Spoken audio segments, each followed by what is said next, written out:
Okay, the Electro Voice SEQ series of equalizers, active equalizers for various models of Electro Voice speakers, such as the Interface series, the Century series. I think there's one other model that's in that lineup. But essentially these are active compensation equalizers to optimize the acoustic response of some of the Electro Voice speaker cabinet designs. Now, EV was I would say a pretty early adopter of the teal small parameters for speaker cabinet design, vented box design, and they really jumped on that bandwagon very early. And so they figured out some pretty clever ways to get incredible frequency response, especially in the low frequency, out of reasonably sized cabinets, and that is because of the vented ported design that they were able to optimize.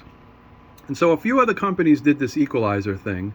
I know Macintosh had a series with the environmental equalizer to go with their speakers.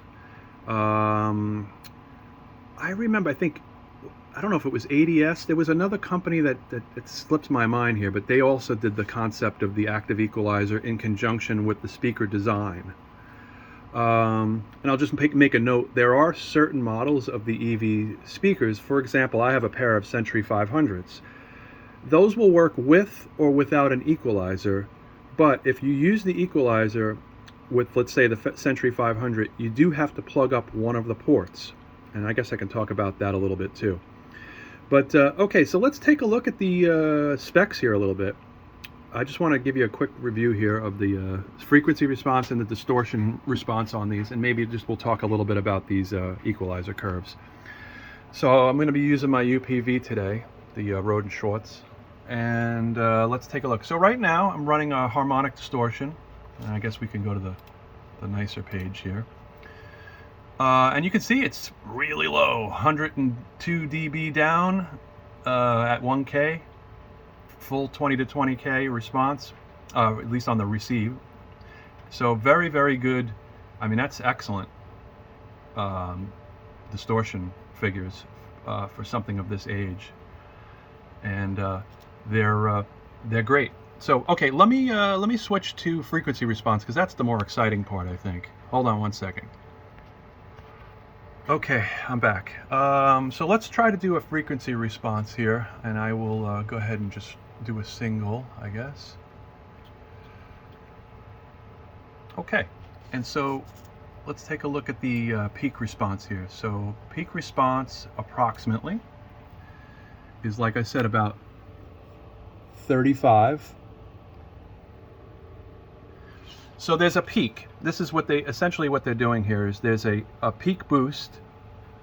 I think it's 6 dB of boost, and I think it's over a 1.5 octave, if my memory is right on this. But you could see that there, really, actually. So it's like almost about an octave down. And then, of course, right now I have the equalizer set on the high attenuation at 0, so as you can see, it's flat. And actually, if you look at the frequency response, I mean, that's really good. It's dead flat, right? So very clean, very, very smooth response from the equalizer, as you might expect. So I'm going to put the 3 dB in, and let's take a look at that high frequency curve one more time, and I'll run a sweep. Okay, and there you go. You see that roll off? Okay, so that's 3 dB at 10K. And you can see that there, approximately 3 dB down right there. And okay, so let's go ahead and put it into the 6 dB position, which is right there. And I'll go ahead and do another sweep. And you see it drops off even more. Okay, so what do we need that high frequency slope for? Really, I mean, what it comes down to is it's you're basically to compensate for how bright your room is. I mean, if you have a lot of hard surfaces, reflective hard surfaces, you're gonna tend to have what appears as a boost in your high frequency due to the Fletcher-Munson loudness curve. There's a lot of stuff there, but essentially it'll appear as you have like too much highs, right? So this allows you to compensate for a little bit of the room acoustics with the high frequency attenuator. So these are great units. Now, could you do this in DSP? Sure. And in some respects, maybe it's even better if you did it in DSP. If you can match that curve in digital signal processing, there's some things you could probably do that these equalizers aren't capable of. I will say there is something here to take note of. So you see there's a peak, right, at 35 hertz, but then you see there's a huge drop off, right?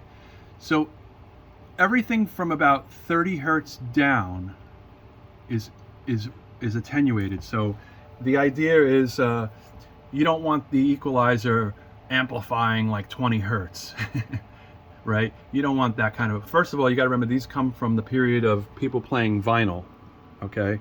There weren't CD players around.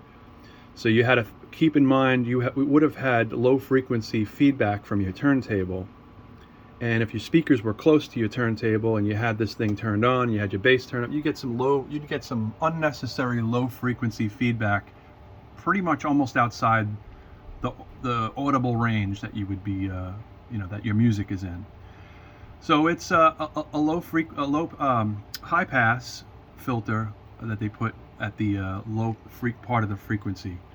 And that's pretty much it. So, I mean, these are kind of cool. I don't know that anybody's ever really discussed what they do and what they look like, but I just wanted to show that because for some of the speakers, the interface series, if you don't really use the equalizer, they'll still sound good, but you're just not going to get that low frequency extension, okay?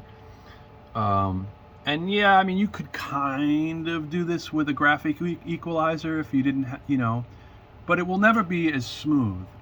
It'll, because you won't have that parametric aspect to the EQ. So, yeah, you could probably get close, but I don't know that you'd get it to be that accurate. So, although in DSP, you can beat this. If you're using modern DSP, you could probably beat this curve. I mean, I'll give you an example. Like we'll zoom in up here. See how it's a little notchy? I mean, it's nothing you can ever notice, but that could be in DSP. That would be a perfect bell curve. So, anyway, that's why I just wanted to show you the SEQ equalizers. Like I said, I'm a huge Electro Voice speaker fan, and I use these with some of my speakers that I own, and they're great. So just wanted to show that. All right. Thanks for watching.